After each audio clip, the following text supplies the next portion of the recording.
Deus procura qualidade. Não está preocupado tanto com fazermos ou não o trabalho quanto com o que usamos para realizá-lo.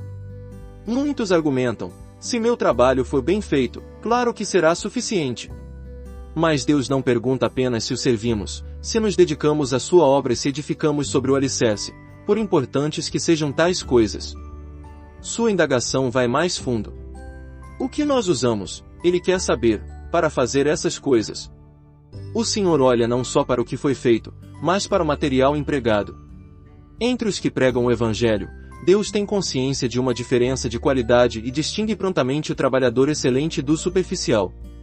Entre os que enxergam a verdade espiritual, Deus reconhece uma diferença similar no modo em que eles enxergam. Entre os que oram, Ele discerne o que está por trás do amém de cada um. A isso Paulo se refere quando nos adverte: se alguém constrói sobre esse alicerce usando ouro, prata, pedras preciosas, madeira, feno ou palha, sua obra será mostrada, porque o dia trará a luz, pois será revelada pelo fogo. 1 Coríntios 3:12, 13. Material para construção. O que conta é o peso. Madeira, feno, palha são baratos, leves, temporários. Ouro, prata, pedras preciosas são caros, pesados, eternos. Eis a chave para a determinação do valor. Os metais pesados, o ouro do caráter e da glória divinos, a prata da obra redentora do Senhor, são esses os materiais que Ele valoriza. Não apenas o que pregamos, mas o que somos, tem peso para Deus, não a doutrina, mas o caráter de Cristo formado em nós pelos mandamentos de Deus, pelas provações de Deus, pela operação paciente do Espírito. Obra que é de Deus é aquela que passou pela cruz. Quando nosso trabalho segue esse sentido, podemos nos tranquilizar de que no fim ele sobreviverá ao fogo. O problema está em nosso fracasso em compreender que, na obra de Deus, o homem em si mesmo não tem nenhuma utilidade. Madeira, feno, palha, tais coisas sugerem o que em essência pertence ao homem e à carne. Insinuam o que é comum, ordinário, adquirido com facilidade e a baixo custo, e, claro, perece. Hoje a relva pode cobrir a terra de beleza, mas onde estará amanhã? O intelecto humano pode nos dar uma noção das Escrituras, a eloquência natural pode ter o poder de atrair, a emoção pode nos levar consigo, os sentimentos podem parecer fornecer um senso de direção, mas para o quê? Deus procura valores mais sólidos que esses. Muitos de nós são capazes de pregar bem e com bastante precisão, mas estamos errados.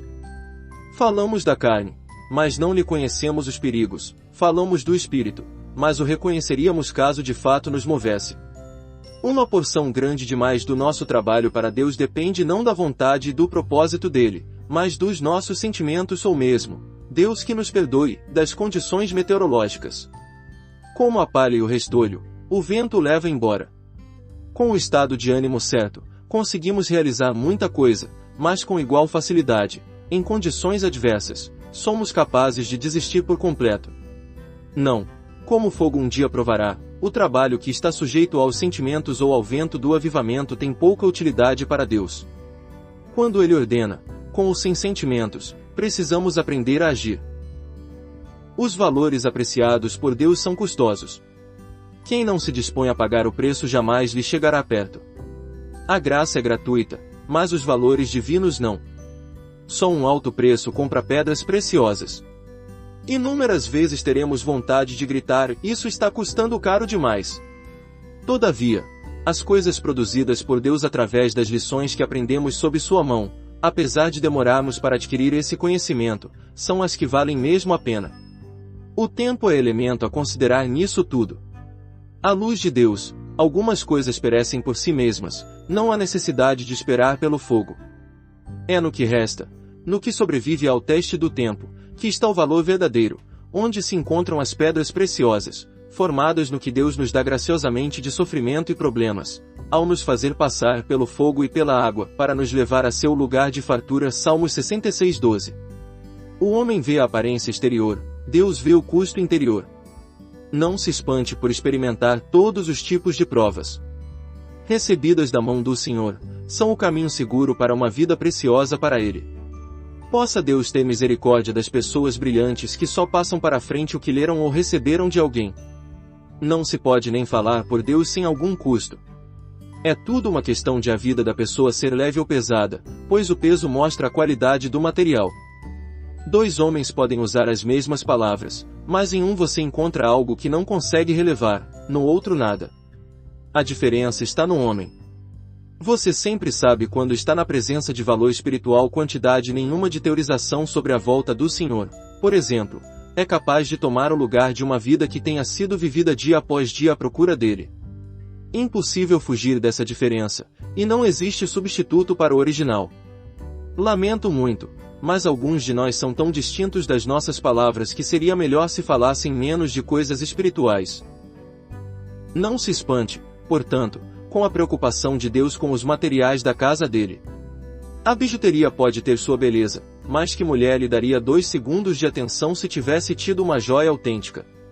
O apóstolo Paulo não nos deixa dúvida quanto à sua avaliação. 10 trabalhadores braçais carregados de fardos de palha jamais chegarão perto do preço de uma pedra preciosa. Toda a carne, tudo que não passa de sentimento, tudo que em essência pertence ao homem é relva e há de desaparecer.